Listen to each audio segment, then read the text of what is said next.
And since we wrote this article, we've been getting, every day I get emails from people corroborating and expanding on the thesis that we put forward in our article. The other thing that's been amazing is that if you go to Google and type in the title of our article, which is Rule by Fear or Rule by Law, you get over 35,000 hits. So this article has been viral.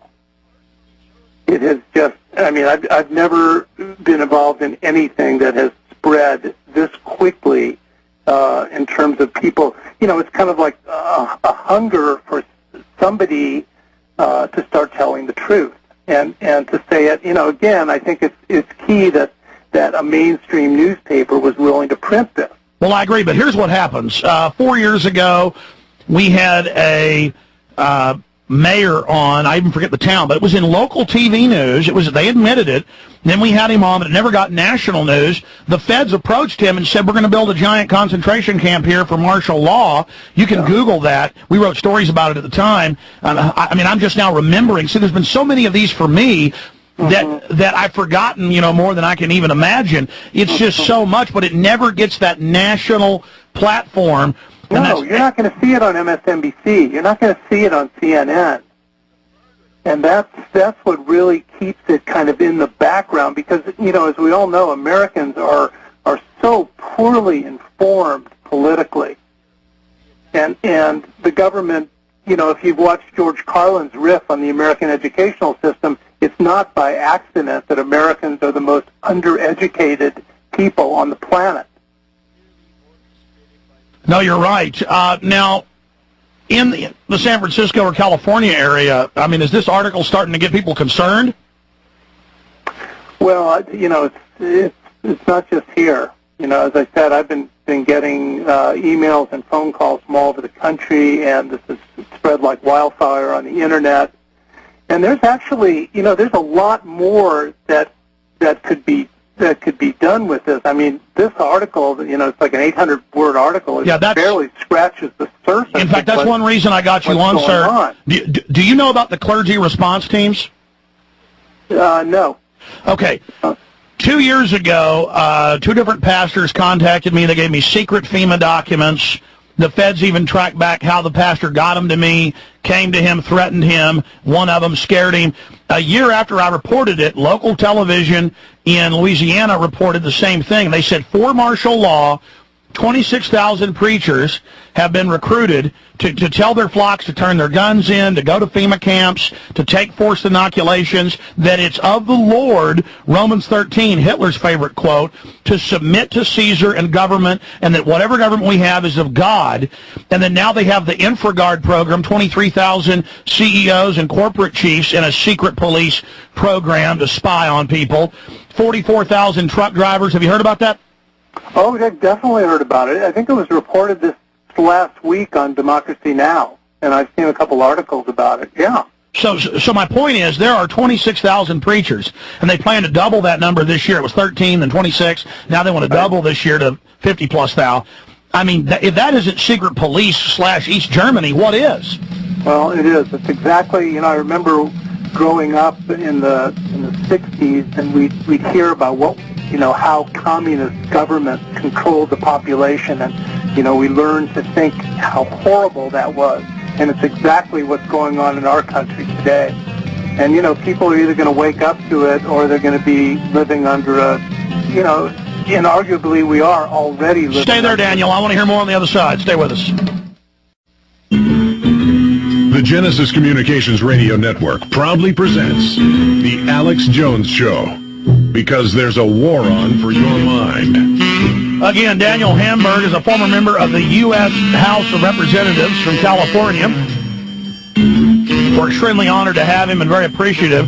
Hopefully I can keep him into the next segment because we're running low on time. There's so much I want to tell him, so much he's telling me I didn't know. And I said, what do you think is most important to talk about when we come back? He said, well, why are they contemplating this? Why are they setting this up? And that's the point. When they start hiring 26,000 preachers, and we got the secret documents a year before they was in the news, saying, get people ready to go to camps, American citizens, to submit, and then it came out in the news later. This is big. This is being prepared. Please continue, sir. Yeah, well, we were talking during the break about, what could the government possibly be contemplating that makes it necessary for them to make these kinds of arrangements, to be building and in some cases refurbishing these army bases and other detention facilities, training the military, the InfraGard program in which business leaders, 23,000 business leaders from around the country have been recruited essentially to spy on their fellow citizens and report to Homeland Security. I mean, this is the kind of stuff that we were taught as kids goes on in the most totalitarian societies, and here it is going on in the USA.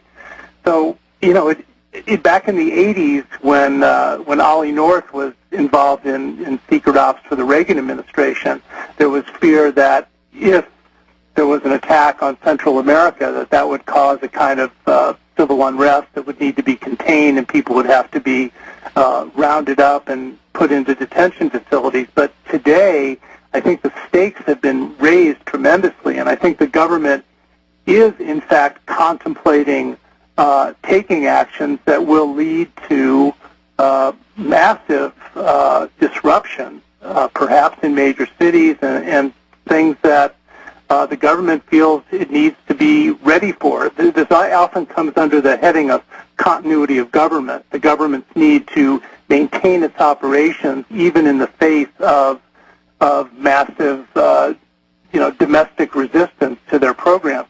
And I think right now the most obvious thing that I think the government is contemplating is a furtherance and an intensified war in the Middle East.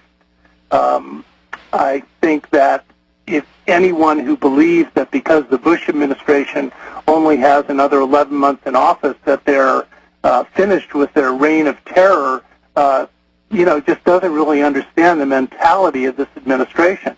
I think an expansion of the war in the Middle East is a real possibility, and I think that if it happens, people are not going to remain in slumber, or at least a large number of people are going to say, hey, this is too much. We elected a new Congress in 2006 hoping that this war was going to be brought to an end, and now instead we're going to see an expanded war. But I don't think that's the only thing they have in mind. I think it's a whole mentality of being in total control over the society and being able to move the society in whatever direction the elites want it to move. They are seizing the entire infrastructure and the body politics mind to forge us as a warmock, a juggernaut, an engine of global Pax Americana, Anglo-American system, and you hit the nail on the head. They're going to need a draft. The military's already completely falling apart. Mm-hmm. People are starting their 4th, 5th tours, and they know people are going to riot if they try to institute the draft.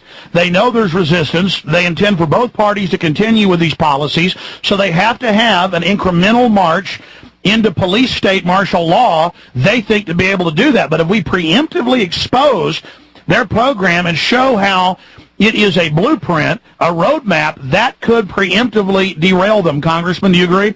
Yeah, and the other thing I think is critical, and something that we've been pushing for, and I'm sure you have, and some people around the country have, is the commencement of impeachment proceedings against Bush and Cheney, if for no other reason than to simply slow them down and occupy them so that they're somewhat contained. And it seems like right now there is a struggle going on within the American government between the neocons, of course led by Cheney, and elements of the intelligence services, the 16 intelligence services that came out with the NIE report that basically cut the legs out from under Bush's claims that Iran was on the verge of creating a nuclear weapon, and certain elements within the military, probably led by people like Bill Fallon, who's the head of CENTCOM. And what we're seeing is a struggle between those two elements over how far this military juggernaut is going to be allowed to go in the next 11 months. Congressman, can you stay with us about 10 more minutes? I'd be glad to. Okay, we'll be back after this quick break with Congressman Daniel Hamburg, tell you about some of his websites and organizations as well. This is the fight of our lives, the fight for the heart and soul of this country.